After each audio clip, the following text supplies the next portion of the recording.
नमस्कार दोस्तों। आज हम बात करने वाले हैं एक ऐसे बयान की, एक ऐसा जियोपॉलिटिकल बयान जो दुनिया के नक्शे पर जो पावर इक्वेशंस है ना, उन्हें शायद हमेशा के लिए बदल सकता है। तो चलिए सीधा मुद्दे पर आते हैं। ये कोई ऐसा वैसा बयान नहीं है जनाब। ये शब्द हैं खुद इजराइल के प्राइम मिनिस्टर के। और ये सिर्फ शब्द नहीं हैं, ये आने वाले वक्त की एक बहुत बड़ी कहानी की तरफ इशारा कर रहे हैं। कहने को तो बस चंद शब्द हैं, पर इनके मतलब इतने गहरे हैं कि आज की हमारी पूरी बातचीत इसी पर टिकी है। देखिए, बेंजामिन नेतन्याहू का ये जो बयान है ना, ये सिर्फ कुछ शब्द नहीं है। ये एक बहुत ही सोची समझी स्ट्रैटेजी का हिस्सा है। और इसकी टाइमिंग तो कमाल की है। और तो और जब उन्होंने ये भी अनाउंस कर दिया कि भारत के प्रधानमंत्री नरेंद्र मोदी जल्द ही इजराइल जाने वाले हैं, तब तो ये बात एकदम साफ हो गई कि बॉस, ये रिश्ता अब एक बिल्कुल नए लेवल पर जा चुका है। तो सवाल यही है ना, कि आखिर इस दोस्ती का इतना ढिंडोरा क्यों पीटा जा रहा है? इसके पीछे असली वजह क्या है?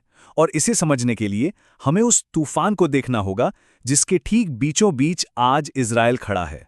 आज की तारीख में इजराइल दुनिया के स्टेज पर आप कह सकते हैं लगभग अकेला खड़ा है। चारों तरफ से आलोचनाएं हो रही हैं और ये उसके लिए एक बहुत बहुत बड़ी चुनौती बन गई है। जरा सोच कर देखिए, यूरोप के वो देश जो हमेशा से इजराइल के साथ खड़े रहे, वो भी आज गाजा में जो कुछ हुआ उसके बाद उससे सवाल कर रहे हैं। बात यहां तक पहुंच गई है कि न्यूयॉर्क के मेयर ने तो नेतन्याहू को अरेस्ट करने तक की धमकी दे डाली। मतलब ऐसा लग रहा है जैसे पूरी दुनिया की नज़रों में इजराइल की इज्जत वो कम हो गई है। और ये जो आग है ना, ये सिर्फ सरकारों या पॉलिटिक्स तक ही नहीं है। सोशल मीडिया पर तो जैसे सैलाब आया हुआ है। खासकर एक्स, मतलब जो पहले ट्विटर था, उस पर इजराइल के खिलाफ जमकर जहर उगला जा रहा है।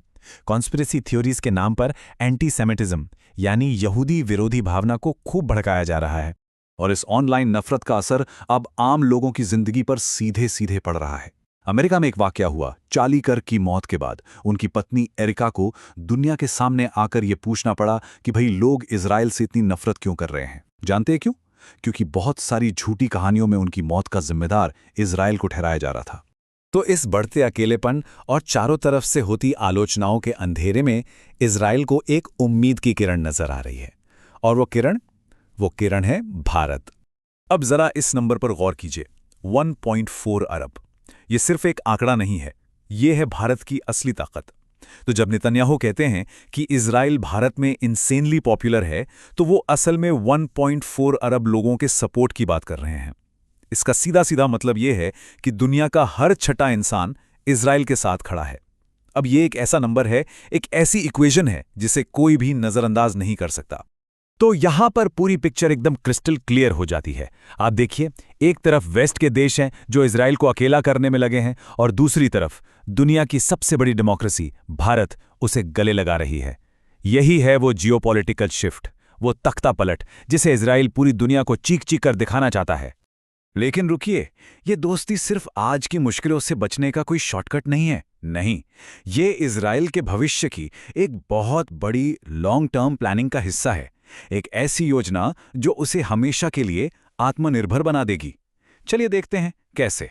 तो अब नेतन्याहू एक नए विजन की बात कर रहे हैं, आत्मनिर्भर इजराइल।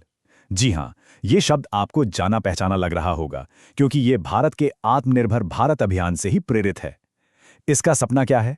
एक ऐसा इजराइल जो अपनी डिफेंस, अपनी सुरक्षा के लिए किसी की मदद का मोहताज ना हो, यहां तक कि अमेरिका की भी नहीं। और इसके लिए बाकायदा एक 10 साल का रोड मैप भी तैयार किया गया है।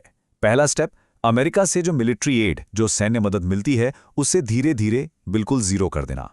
और दूसरा स्टेप, मदद लेने वाले की पोजीशन से निकलकर अमेरिका जैसे देशों के साथ बराबरी का पार्टनर बनना। मतलब अब हम साथ में मिलकर भविष्य के प्रोजेक्ट्स में इन्वेस्ट करेंगे। लेकिन यहां एक बहुत बड़ा सवाल खड़ा होता है, इस आत्मनिर्भरता के सपने को सच करने के लिए पैसा कहां से आएगा? तो इसका जवाब इजराइल की एक नई इकोनॉमिक क्रांति में छिपा है। इस नई स्ट्रैटेजी का जो कोर आइडिया है, वो है अपने डिफेंस सेक्टर को इतना पावरफुल बनाना कि वो सिर्फ इजराइल के लिए नहीं, बल्कि पूरी दुनिया के लिए हथियार बनाए और बेचे। इजराइल अब दुनिया का आर्म सप्लायर बनना चाहता है, एक ग्लोबल पावर हाउस। तो इस नए इकोनॉमिक मॉडल के 3 मेन पॉइंट्स हैं। पहला, अपने हथियारों को दुनिया के कोने कोने में एक्सपोर्ट करना। दूसरा, भारत में अदानी डिफेंस जैसी बड़ी बड़ी कंपनियों के साथ पार्टनरशिप करके हथियार बनाना। और तीसरा, दुनिया भर में जो छोटे मोटे कॉन्फ्लिक्ट्स चलते रहते हैं, उन्हें हथियार सप्लाई करके पैसा कमाना, ताकि विदेशी मदद की ज़रूरत ही खत्म हो जाए। तो आखिर में ये एक बहुत बड़ा सवाल हमारे सामने आकर खड़ा हो जाता है। जब अमेरिका और यूरोप जैसे पुराने साथी, पुरानी दोस्ती थोड़ी ढीली पड़ रही हैं, तो क्या भारत और इजराइल की ये नई जुगलबंदी, ये नई पार्टनरशिप दुनिया में एक नए पावर सेंटर को जन्म देगी?